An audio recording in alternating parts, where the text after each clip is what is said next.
everyone, so welcome to a new video. This is going to be another sewing vlog, and this is for the Morgana dress and cape that I'll be making for myself as a cosplay.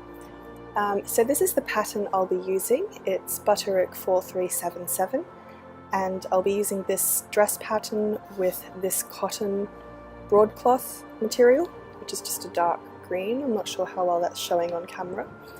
And the cape will be made out of this velvet fabric. It's not real velvet, it's a pan crushed velvet or something.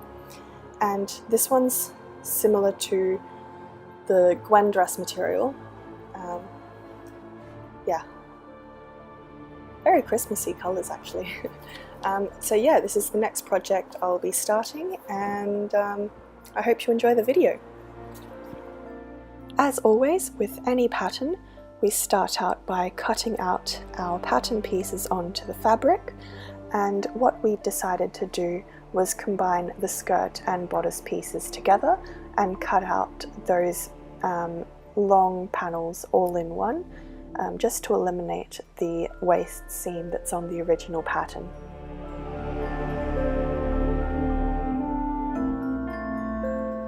And here's a really rough drawing of the panels that we cut out.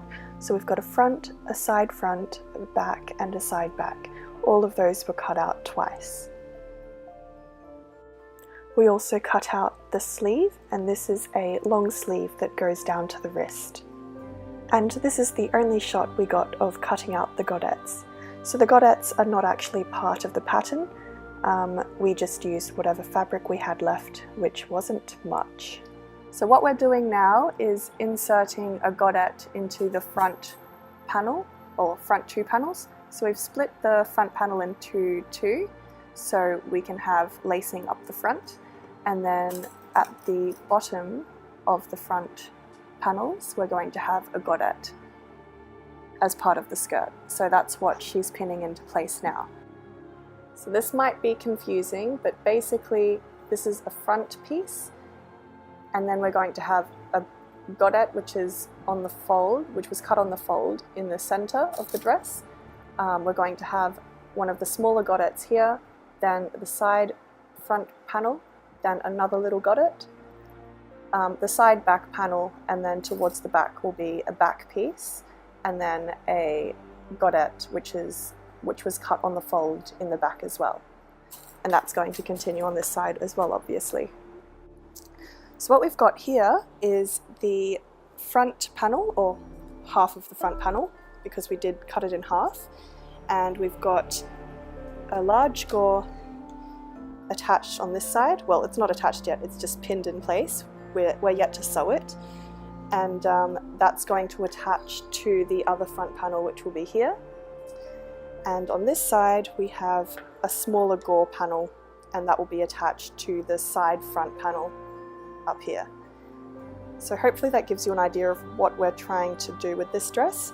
We did alter the commercial pattern quite a bit, clearly, but the bodice part is still the same as the commercial pattern, and we made sure to mark the waistline because I feel like this will come in handy later on when we're matching up all the bodice pieces. And a trick to remember with sewing dresses like this is to always start from the bottom and then sew downwards, because it doesn't matter if these edges don't line up. They never will. And we're just sewing all of those seams of the dress, making sure to start from the top of the dress, like I said, and then working your way down to the bottom of the dress where the hem is. And it doesn't matter if the hem seams don't line up, because we can always trim them after the dress is done. And here we're just making sure to match the pieces at the waist measurement marking, and that will just make sure that the dress fits nicely at the waist and over the hips.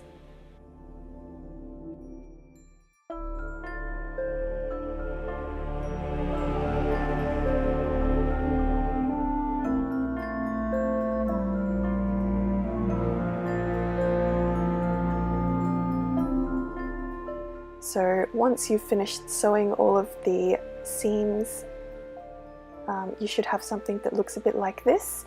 It's basically a bunch of panels, like really long rectangles and triangles all sewn together really. And here we're cutting down the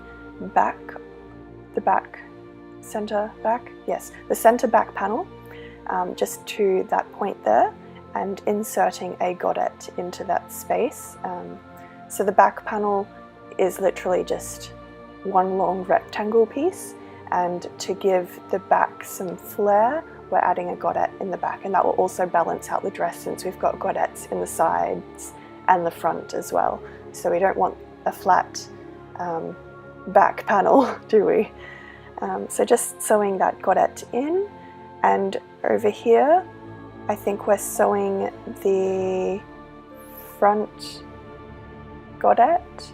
So because we split the front panel into two so we could have lacing down the front, we also had to split the front godet into two.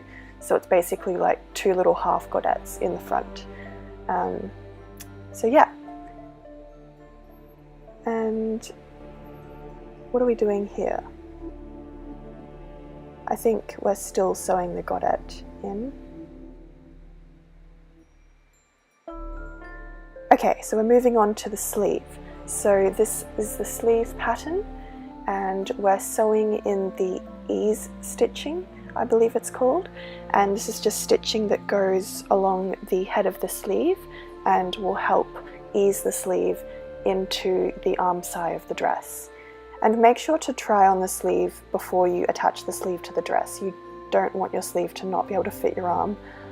So the sleeve is actually a little bit tight fitting around the bicep. That might just be because I have quite large biceps. Yeah, I'm not sure about that, but the pattern itself is fine. And then pinning the sleeve into the arm side. So the clip just before was sewing down the length of the sleeve to make it into a tube, and now we're just pinning the sleeve into the arm side. And this is a little bit fiddly and does take some time, especially if you don't want any gathering, puckering in the sleeve. So take your time with it, patience is key, and a lot of pins. Just keep pinning away and keep easing and tugging at the fabric and making it lay as flat as possible. Well, ours wasn't very flat, but when you go to sew it in the sewing machine, just make sure to flatten out every single millimeter pretty much. So go very slowly. You can see we're going extremely slowly here, and we've got a million pins. And doing that to both of those sleeves. And what's coming up next? Sorry, I'm really terrible at doing voiceovers. I'll get used to it eventually.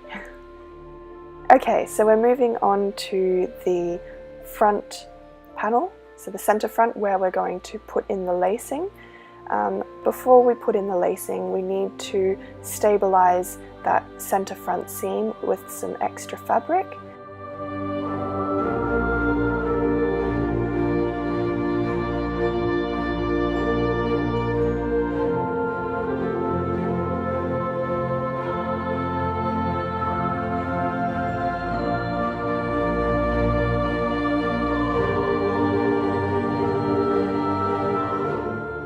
So we just cut out really long strips, sewed that down to the front.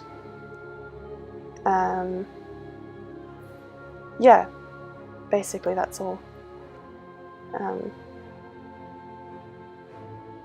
Yeah, we sewed them down to where the godets start. Yeah. Here you can see where those long strips of fabric have been sewn, and we've got quite a few layers in here just to give it that structure that we need. So I think there's about 4 layers of the cotton, what fabric is this? Cotton drill fabric. And yeah, so turning that edge under, so there's a nice clean look on the outside of the dress, and we decided to hand stitch this all into place. So we're just trimming the inside layers first before we sew it all down. Oh, and here we're just doing understitching. We're not actually sewing on the outermost layer of the fabric. So just sewing the understitching, so that's sewing the seam allowance to the facing, if you will. So you can see the understitching here. So this is not visible from the outside. As you can see, so it lays flat against the inside, and then on the outside it's completely clean. And then to stitch that all down, we're hand sewing it. We're using a prick stitch. So it's basically a back stitch, but every time you go back one, you take just a little bit of fabric, so the stitching is pretty much invisible from the outside. And then once that's done, it should look something like this. Can you see it? Can you see the two center front seams? There you go. And that's where we'll be putting in the eyelets, or the lacing, both eyelets and lacing.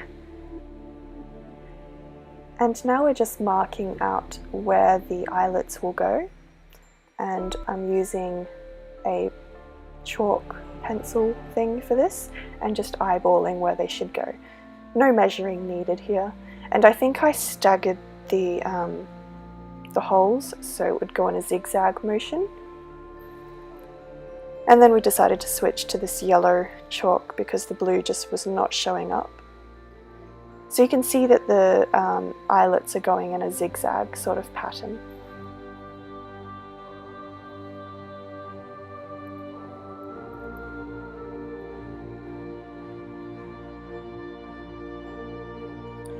And then to make the eyelets, I'm puncturing the fabric with an awl and then doing the usual, which is just sewing the eyelet with some thread. And this was a massive fail because the eyelets were way too small. Luckily, I only sewed a couple of eyelets before realizing that they were too small to be functionable. Is functionable a word? I think so. To function. So in the next video, part 2, I'll be going through how I close up the center front. Just for this fitting, I've just pinned it in place, and that'll do for now for this video. But make sure you do stay tuned for part 2. So this is where I'm going to leave this video for now. This is just part 1 of the making of this dress. Part 2 will be coming up whenever I finish it. At the present time of me recording this voiceover, the dress is still sitting in a suitcase unfinished. So that's that. I will be going through how I am going to finish off the sleeves, so more specifically the cuffs of the dress, as well as the neckline and the closure, which is the lacing that goes down the front, and also the hem, and perhaps any additional embellishments that I want to add to the dress.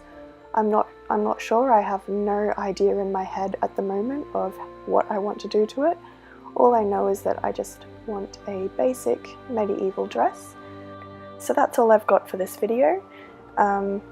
Yeah, I'm not sure what sort of embellishments I'm going to add to this dress. I think keeping it this very plain, simple design will be quite useful to use it for a range of different costumes. So this is being made as a Morgana costume from Merlin, if I didn't already mention that.